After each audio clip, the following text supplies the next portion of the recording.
أعوذ بالله من الشيطان الرجيم. بسم الله الرحمن الرحيم. السلام عليكم ورحمة الله وبركاته. إن الحمد لله نحمده ونستعينه ونستهديه ونستغفره ونعوذ بالله من شرور أنفسنا وسيئات أعمالنا. من يهده الله فلا مضل له ومن يضلله فلا هادي له. اللهم صل وسلم على نبينا محمد وعلى آله وصحبه أجمعين. اللهم علمنا ما جهلنا وذكرنا ما نسينا. Para sahabat dikasihi sekalian, alhamdulillah malam ni kita salat tarawih bersama-sama dengan kaum keluarga masing-masing untuk malam yang ke 16 ya. Mudah-mudahan Allah Subhanahu Wa Taala terima segala amal soleh yang dibuat oleh kita semua. Dalam kita rehat minda kita pada malam ni, insya-Allah saya akan berkongsi dengan sahabat-sahabat sekalian satu tajuk, iaitu kelebihan buat baik kepada kedua orang tua. Saya petik daripada satu kitab lama, itu Syarhu Tanqihil Qawlil Hathith fi Syarhi Lubabil Hadith, yang disusun oleh Al-Allamah Al-Syekh Muhammad bin Umar An-Nawawi Al-Bantani. Baik kawan sekalian, Allah Subhanahu Wa Taala kurniakan pada kita semua ada mak dan juga ada ayah. Mak dan juga ayah kita ni tempat kita berbakti dan kita mencari pahala. Kalaulah sekiranya kita deraka kepada kedua orang tua kita, mak ayah kita ni, kita akan menerima akibat yang besar pada hari akhirat kelak. Jadi insya-Allah kita kongsi malam ni tajuk kelebihan berbuat baik pada kedua orang tua. Mudah-mudahan lepas ni tuan-tuan boleh kongsi dengan anak tuan-tuan masing-masing supaya anak kita ni hormat pada kita semua. Qala an-nabiy sallallahu alaihi wasallam, Nabi kita bersabda, ridhar rabbi fi ridhal walidi. Yakni maksudnya keredaan Allah, yakni Allah Subhanahu Wa Taala redha ataupun tidak pada kamu bergantung kepada sejauh mana mak ayah kamu ini redha kepada kamu sekalian. Wa sukhtullahi fi sukhtil walidi. Demikian jugalah derakanya Allah Ta'ala marah kita kalau sekiranya ibu bapa kita ni marah kepada kita semua. Jadi kasih sayang Allah Subhanahu Wa Ta'ala dia terletak kepada sejauh mana taatnya kita, patuhnya kita ini kepada kedua orang tua kita. Ini hak mahalnya sahabat sekalian, kita kena buat baik pada mak dan pada ayah kita. Kerana ayah kita dengan mak kita lah yang menjadi asal kepada wujudnya kita. Kalau kita gilawai kepada mak kita, berarti kita deraka kepada kedua orang tua. Kalau deraka kepada kedua orang tua ni termasuk dalam bab dosa besar. Allah Subhanahu Wa Taala dalam banyak-banyak ayat Al-Quran, Allah Taala sentiasa sebut bab orang tua ni selepas daripada sebut kewajipan kepada Allah. Dalam surah Al-Isra, Allah Subhanahu Wa Taala berfirman, Allah kata, wa qada rabbuka alla ta'budu illa iyyahu wa bil walidaini ihsana. Allah Subhanahu Wa Taala kata, Tuhanmu telah putuskan bahawa kamu mesti kena sembah Allah Subhanahu Wa Taala. Wa bil walidaini ihsana, dan kepada kedua orang tuamu hendaklah kamu ni buat baik. Wa qala alaihi salatu wassalam, Nabi kita bersabda, birru aba'akum tabirrukum abna'ukum wa'ifu ta'ifu nisa'ukum. Baik, Nabi kata birru aba'akum, buat baiklah kamu kepada ayah-ayah kamu dan kepada mak-mak kamu. Kalau kita buat baik kepada mak kita, kepada ayah kita, apa jadi? Tabirrukum abna'ukum, nescaya anak-anak kita akan buat baik kepada kita semua. supalah disebutkan kama tudinu tudan. Belah mana kita buat begitulah kita akan dibalas oleh Allah Subhanahu wa taala. Demikianlah kalau kita ni boleh kawal diri daripada buat benda-benda yang tidak baik. Jadi sahabat-sahabatku dikasihi sekalian, kalau kita nak cari keredaan dan kesenangan hidup kita dalam keluarga kita, kita mestilah buat baik kepada mak kita dan kepada ayah kita. Alaihi salatu wassalam. Nabi kita bersabda dalam hadis, Nabi kata, man asbaha walahu abawani radiyani anhu aw ahaduhuma futihat lahu abwab wa man amsa walahu abawani sakhitani alaihi aw ahaduhuma futihat lahu abwabu jahannam. Baik, Nabi kata, siapa dia yang berpagi-pagi bangun tidur balik pagi, dia ada dua orang mak ayah dia. Mak ayah dia ni redha belaka kepada dia. Sama ada mak ayah dia redha kepada dia, kalau mak seorang pun mak lah ada, kalau ayah seorang mak mati dah pun ayah seorang lah. Sama ada dua-dua ataupun ada seorang-seorang. Futihat lahu abwabul jannah, maka dibukakan bagi dia ni segala pintu syurga. Kalau mak kita, ayah kita ni pada pagi-pagi dia suka kepada kita, dia redha kepada kita, kelebihannya ialah Allah Ta'ala buka kepada kita ni pintu syurga.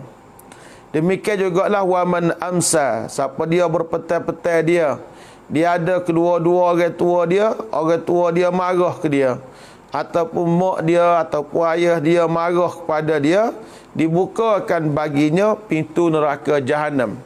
Jadi kita kena mencari keredaan daripada mak ayah kita ni. Buatlah sesuatu perkara yang menyukakan hati kedua orang tua kita. Ada satu riwayat menyebut Ibnu Abbas radhiyallahu taala anhuma kata, man asbaha muti'an lillah fi walidayhi ay aslaihi almuslimaini asbaha lahu babani maftuhani minal jannah. Siapa dia berpagi-pagi ia taat kepada Allah Subhanahu wa taala, pada bab kedua orang tua dia ni, maka terbukalah segala pintu syurga bagi dia. Jadi kita nak minta Allah Ta'ala buka pintu syurga bagi kita ialah dengan cara kita buat taat kepada mak kita, kepada ayah kita. Besar tak besar mak taat kepada mak ayah ni tuan-tuan, setara ni Nabi kata, idza kunta fis salati, bila muduk dalam semaya, maksudnya semaya sunat, fada'aka, tiba-tiba makmu, ayahmu panggilmu, fada'aka abuka fa'ajibhu. Kalau mu tengah semaya sunat, tiba-tiba ayahmu ataupun makmu panggilmu, apa hukum dia? Fa'ajibhu, mu kena jawab panggilan dia. Wa in da'atka ummuka fa'ajibha, kalau makmu jawab, makmu panggil, makmu kelumu, mu kena jawab. Kalau ayahmu panggilmu, mu kena jawab. Kalau makmu panggilmu, mu kena jawab. Di saat mu ni duduk semaya sunat. Artinya bahawa jawab panggilan mak ayah ni dengan semaya sunat lebih afdal daripada semaya. Kalau kita tengok semaya sunat, tiba-tiba mak kita atau ayah kita panggil kita, maka hukumnya kita kena jawab. Kita boleh batal semaya sunat dan kita kena jawab panggilan mak ayah kita. Tapi kalaulah pada semaya fardu, tidak boleh. Kalau betul semaya zuhur, semaya asar, ngori, isya, subuh, tengok semaya mak panggil, maka tak boleh kita jawab. Tapi kalau tengok semaya sunat, mak kita panggil, ayah kita panggil, kita boleh batal semaya sunat kita, dan kita kena jawablah panggilan daripada mak kita dan ayah kita tadi. Inilah besar kecilnya kita kena jawab hubungan kita dengan mak dan ayah kita. Wa qala alaihi salatu wassalam, ada hadis menyebut man adza walidayhi aw adza ahadahuma yadkhulun nar. Siapa dia menyakiti kedua-dua mak ayah dia atau menyakiti salah seorang mak ataupun ayah, yadkhulun nar, orang lagu ni akan masuk neraka Allah Subhanahu wa taala. Ada orang yang letak mak ayah di rumah kebajikan orang tua, sedangkan dia boleh jaga mak dia, boleh jaga ayah dia, kecil hatilah mak ayah dia. Lagu mana tuan-tuan orang lagu ni? Amo kalau sekali-sekala pergi jalan rumah orang tua-tua. Di tempat penjagaan orang tua ni, amo tanya seorang makcik tu. Masa tu dekat-dekat dengan musim nak raya. Bukan tahun ni lah, tahun lepas. Kata makcik, mana makcik ada berapa orang? Anak kita 3 orang. Anak makcik kerja apa? Cikgu pun ada, kerja lain pun ada, semua tu BU belaka. Lepas tu baru makcik bagi duduk sini ni. Pasal anak-anak makcik sibuk lah duduk kerja cari PT, tak ada masa jaga makcik. Dia pun letaklah makcik di rumah orang tua. Jadi abang tanyalah makcik ni. Lepas tu raya ni makcik nak balik mana? Dia pun kata raya ni gini awal. Kalau anak-anak makcik serah makcik ni mak dia marilah ambil makcik. Betapa kecewanya hati orang tua berkecek kerana anak tak boleh nak jaga dia. Jadi anak lagu ni Nabi kata gapo dia? Mana-mana orang yang menyakiti kedua orang tua dia ataupun menyakiti salah seorang daripada kedua orang tua dia, yadkhulun nar, orang ni akan masuk neraka. Wa qala Anas bin Malik radhiyallahu anhu. Anas bin Malik radhiyallahu taala anhu ayat satu cerita bahawa di zaman Rasulullah sallallahu alaihi wasallam dulu ada satu orang sahabat nama dia Alqamah. Ni cerita sahih dalam masyarakat kita, cerita Alqamah. Siapa dia Alqamah ni tuan-tuan? Wa kana kathiral ijtihadi 'azimas sadaqah. Alqamah ni satu orang yang memang kalau buat amal ibadat kepada Allah, dia ni terlalu bersungguh-sungguh, rajin sengoti buat amal ibadat pada Allah. Azimas sadaqah. Dia ni pula kalau bak belanja orang, bak sedekah, bak gapo ni memang tak alah daripada orang lah. Famarida yauman maradan syadidan. Satu hari Alqamah ni dia sakit berat. Washtadda maraduhu, kuat tak kuat sakit dia tu, siapa sakit nak menghadapi mati. Faba'athat zaujatuhu ila Nabi sallallahu alaihi wasallam. Maka isteri dia pergi jumpa Rasulullah sallallahu alaihi wasallam. Faqalat ya Rasulullah, kata isteri dia ke Rasulullah, wahai Rasulullah, inna zauji fi naz'i ruhihi. Rasulullah, suami hamba Alqamah ni lah ni dia tengah nak cabut roh dia ni, nazak dah masa ni Rasulullah. Fa aradtu an uallimaka bihalihi. Aku mari sini wahai Rasulullah, hamba nak royak ke Rasulullah dengan keadaan suami hamba nama Alqamah tadi, a'lamaka bihalihi. Fa qala an-nabiy sallallahu alaihi wasallam li ashabi. Lalu Nabi kita pun royaklah kepada kawan-kawan dia, intaliqu bina ilaihi. Mari ramai-ramai kita pergi ke rumah Alqamah yang sedang sakit tadi, dan kita ajarkan dia 2 kalimah syahadah. Qala falamma dakhalu alaihi. Maka apakala Anas kata, bila Nabi dan para sahabat ni masuk pergi jumpa dengan Alqamah dan sakit tadi, qala lahu Nabi sallallahu alaihi wasallam, Nabi kita pun royaklah, ya Alqamah, hei sahabatku Alqamah, kaifa tara halaka, lagu mana keadaanmu ni? Falam yantik, mu tidak kecek, tidak ucap 2 kalimah syahadah ni. Bapa? Falamma ra'ahu lam yantik bi syai'in fa'alima annahu halikun. Bila Alqamah tak kecek sepatah rambut, maka Nabi kita pun tahulah bahawa Alqamah kalau mati lagu ni, musnahlah Alqamah, hancurlah Alqamah ni. Falaqanahu Nabi sallallahu alaihi wasallam asy-syahadah. Maka Nabi kita pun talqinlah kepada Alqamah, la ilaha illallah. Nabi kita ajar kepada kita semua tuan-tuan sekalian, apabila kita nak orang nak mati, Nabi kata laqinu mautakum, talqinkanlah kepada orang nak mati di kalangan kamu. Maka Nabi kita pun talqinlah kepada Alqamah tadi, ajar la ilaha illallah. Falam yantiq, tapi tak boleh nak baca. Alqamah nak ikut tadi tak boleh. Fakarrara alaihi miraran. Nabi kita pun ulailah beberapa kali dia ulai supaya Alqamah ni ikut. Falam yantiq, maka Alqamah tidak ikut juga. Fa'alima annahu halikun, maka tahulah Nabi bahawa Alqamah ni akan musnahlah dia, pasal dia tidak boleh ngucap dua kalimah syahadah. Faqala an-nabi sallallahu alaihi wasallam, Nabi kita berkatalah kepada sahabat ni, alahu abun, tanya ramai-ramai, semua kawan-kawanku belaka, Alqamah ni ada ayah ke tak? Nabi tanya, Alqamah ni ada ayah ke tak? Faqalu lahu ya Rasulullah, kata sahabat, wahai Rasulullah, inna abahu qad mata. Dia ni wahai Rasulullah, ayah dia ni sudah mati, tak ada dah, ayah dia mati Rasulullah. Wa inna lahu umman kabiratas sinni. Tapi Rasulullah dia ada satu orang mak dia ni pula tua dah Rasulullah. Fada'a bihan nabiyyu, maka Nabi pun panggillah mak dia mari. Fa'atau biha ilaihi, panggillah mak dia jumpa Rasulullah. Faqala lahan nabiyyu sallallahu alaihi wasallam, maka Nabi kita pun katalah kepada maknya Alqamah tadi. Nabi kata kepada mak Alqamah, kaifa kana halu Alqamata, wahai mak Alqamah, lagu mana keadaan Alqamah ni?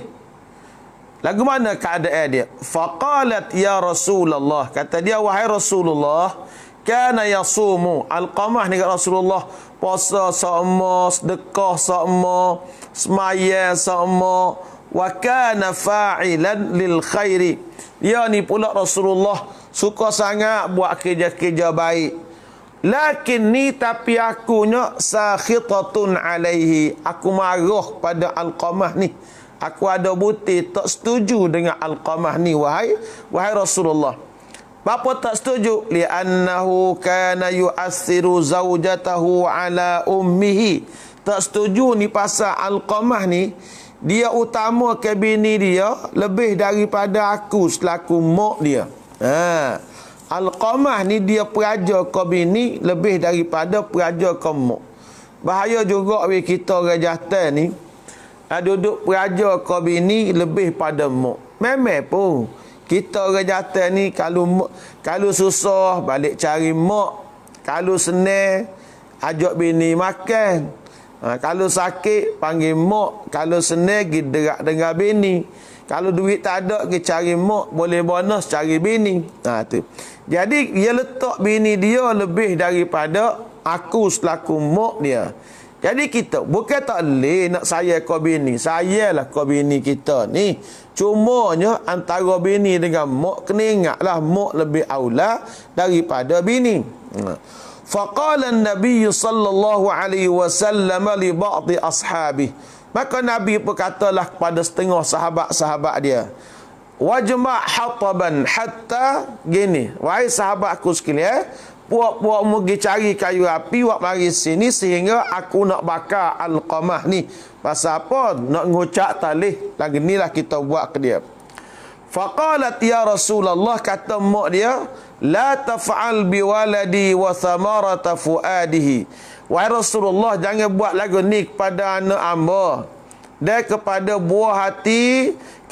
buah hati hamba ni.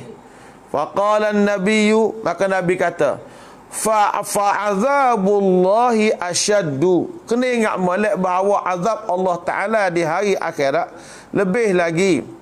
Inna Allah Ta'ala lam yarda illa biridaka. Tuhan tidak akan redha kepada Alqamah ini kecuali apabila kamu redha kepada dia. Bila mu redha ke dia, barulah Tuhan redha kepada Alqamah ni. Wala yaqbal salatahu wa siyamahu wa sadaqatahu ma dumti sakhitatun alaih. Allah Ta'ala tidak terima semaya Alqamah, puasa Alqamah, sedekahnya Alqamah, selama mana mu selaku mak ni marah kepada Alqamah. Faqalat ya Rasulullah, lalu mak Alqamah kata, ya Rasulullah, aku bersaksikan kepada Allah, bersaksikan kepadamu, anni qad raditu alaihi, bahawa aku lani Rasulullah, aku redha kepada Alqamah. Fataqaddama an-nabiy sallallahu alaihi wasallam ila Alqamah, maka Nabi kita pergilah jumpa Alqamah hak sakit tadi. Walaqanahu syahadah, Nabi ajar ke dia 2 kalimah syahadah. Fanataqa biha, dan dia pengucaplah 2 kalimah syahadah selepas daripada mak dia redha kepada dia.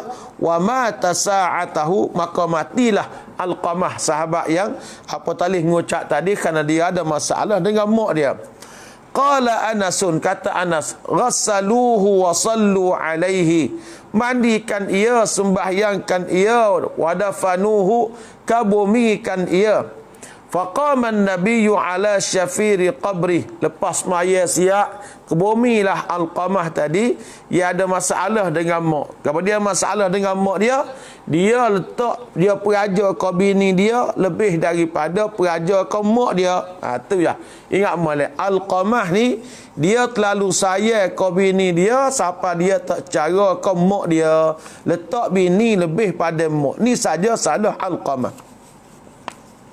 Wa qala, kata Nabi, ya ma'asyiral muhajirin wal ansar, Nabi kata kepada sekalian sahabat-sahabat dia, orang Mekah baik, orang Madinah baik, yang duduk atas kubur masa tu, atas kubur Alqamah. Nabi kita bersabda, man faddala zawjatahu ala walidatihi lam yaqbalillahu minhu sarfan wala adla. Siapa dia melebihkan isterinya ke atas ibunya, maka Allah tidak menerima akan ibadat sunatnya dan juga ibadat wajibnya. Musmaya baik puasa raha, buatlah gapo sekalipun, Allah Ta'ala tak terima kalau mu letak makmu lebih daripada, mu letak binimu lebih daripada makmu. Kena ingat molek, walaupun ada isteri kita, tapi mak kita adalah ibuku, adalah rajaku. Tu kena ingat molek ya.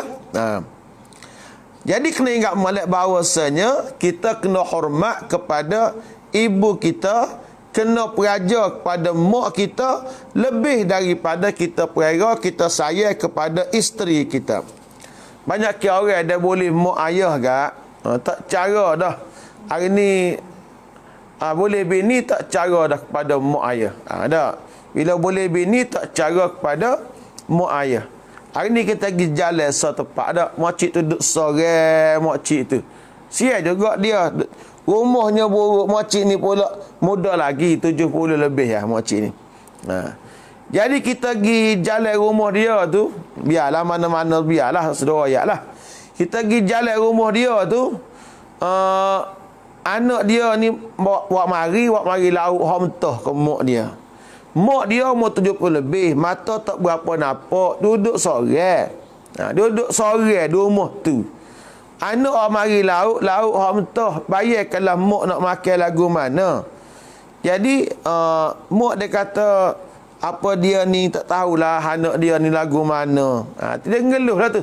Ngeluh perangai sore anak kerana tak cara kepada mak. Cara awak pergi lauk, tapi orang tua nak makan lagu mana.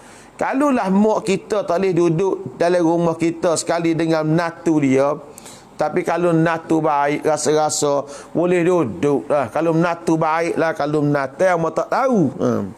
Kalau natu pandai ambil hati, ataupun dah anak tahu dah mak tak boleh duduk sekali, anak buatlah satu challenge tepi rumah tu.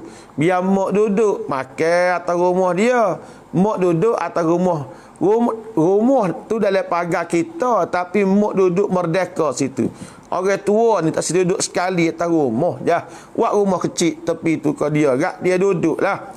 Dia berkata nak buat guana start rumah kecil, bos siap tu yang mati ambil kemung, tamu mari boleh lah, tamu duduk situ. Jadi kena ingat molek. Wa qala alaihi salatu wassalam hikayatan 'anillahi ta'ala, qul lil barri liwalidayhi i'mal ma syi'ta fa innallaha yaghfiru laka. Disebutkan riwayat dia kata bahawa Tuhan ayat, wahai Muhammad, riwayatlah kepada orang-orang yang buat baik kepada mak ayah dia tu. I'mal ma syi'ta, buatlah gapo mu nak buat pun. Fa innallaha yaghfiru laka, Allah Subhanahu wa taala mengampunkan akan dosa-dosa kamu. Allah Taala ampunkan dosa orang yang buat baik kepada kedua orang tua ni. Supaya ada satu cerita tabi'i dah, nama dia Uwais bin Amir Al-Qarani. Dia ni satu khabar Nabi lah tentang benda gaib. Uwais bin Amir Al-Qarani ni kawan-kawan, dia ni Nabi kata kepada sahabat, Nabi kata satu masa akan mari kepada kamu satu rombongan dari negeri Yaman. Dalam ramai-ramai orang hak mari ni ada satu orang nama dia Uwais bin Amir Al-Qarani. Kalau mu nak cek dia ni mula tubuh dia ada penyakit sopok, sakit kulit. Tetapi ada setempat di tubuh dia ni semua penyakit kulit dia sial belaka, kecuali ada setempat sebesar duit sekali 10 sen 20 sen, hak ni tidak sial. Kalau mu jumpalah dengan Uwais bin Amir Al-Qarani ini, meminta dengan Uwais bin Amir Al-Qaran supaya dia berdoa kepada Allah Ta'ala untukmu. Kerana doa Uwais bin Amir Al-Qaran ini diterima oleh Allah Subhanahu wa taala. Pasal apa? Pasal Uwais bin Amir Al-Qaran ini dia adalah seorang yang baran liwalidayhi, amat berbuat baik kepada kedua orang tua dia. Ditakdirkan Allah Subhanahu wa taala di zaman Sayyidina Umar Al-Khattab radhiyallahu taala anhu meretah. Allah Ta'ala Umar Al-Khattab meretah Madinah. Marilah rombongan dari negara Yaman. Jadi Umar tanyalah, afikum Uwais bin Amir Al-Qarani, ramai-ramai puakmu hak mari ni ada kedok satu orang nama dia Uwais bin Amir Al-Qaran. Kata orang Yaman ada. Maka Umar pun jumpalah dengan Uwais bin Amir Al-Qaran. Bila dia jumpa dua ni, Umar suruh berdoa. Umar suruh dia berdoa sebab Nabi pesan kalau mau jumpa Uwais bin Amir Al-Qaran, meminta biar dia berdoa kepada Allah Ta'ala untukmu, sebab doa Uwais diterima oleh Allah. Pasal apa doa Uwais diterima oleh Allah? Kerana Uwais ni seorang yang baran liwalidayhi, dia amat-amat berbuat baik kepada kedua orang tua. Ada satu orang sahabat nama dia Abdullah bin Mas'ud radhiyallahu ta'ala anhu. Kita baca riwayat dia. Dia ni ada satu orang ibu dah. Apa kala ibu dia ni nak makan, dia idam nasi pada mak dia. Idam nasi ke mak dia, dia pun duduk depan mak dia makan. Mak dia makan, dia tengok jadi. Maka mak dia tanyalah, bapa tak makan sekali dengan mak? Dia kata, kita tak makan dengan mak ni, kita nak hormat kepada mak. Kerana kita bimbang, takut-takut bila mak nak ambil lauk, kita pun nak ambil lauk, dia berebut dalam pinggan yang sama, menyebabkan mak terasa hati. Bila mak terasa hati, dosalah kitanya. Dia takut jumpa dalam pinggan lauk tu, dia khidmat ke mak dia, takut tembur berebut lauk, kira dosa dah bagi dia. Atu kelah orang yang jaga mak sengerti lah. Kita ni lauk ambil kita sedap, mak kita. Orang tua tak makan banyak, orang tua makan sikit-sikit saja. Baik. Waqala an-nabiy sallallahu alaihi wasallam. Nabi kita besar lagi, Nabi kata apa dia? Birrul walidaini kafaratun lil kabairi. Nabi kata buat baik kepada kedua orang tua ni adalah menjadi kafarah, yakni pengampun dosa kepada dosa-dosa besar yang kamu buat tadi. Kalau kita khidmat pada mak pak kita, maka dosa-dosa kita diampunkan oleh Allah Subhanahu wa taala. Wa qala alaihi salatu wassalam, man wada'a ta'aman tayyiban fi baitihi wa akalahu duna walidayhi ahramahu Allah ta'ala ladhidha ta'amil jannah. Wa qala alaihi salatu wassalam. Disebutkan satu riwayat, siapa dia buat makanan yang sedap di rumah dia, dia makan tanpa mak dia. Allah Ta'ala ta'wi kepada dia merasai lazatnya makanan di syurga. Jadi kita kena beri ke mak kita di makan ni. Bagi pitih, bagi udai, bagi ketai. Biar mak kita ni makan sedap. Kita duduk suku-suku. Mak kita duduk kampung.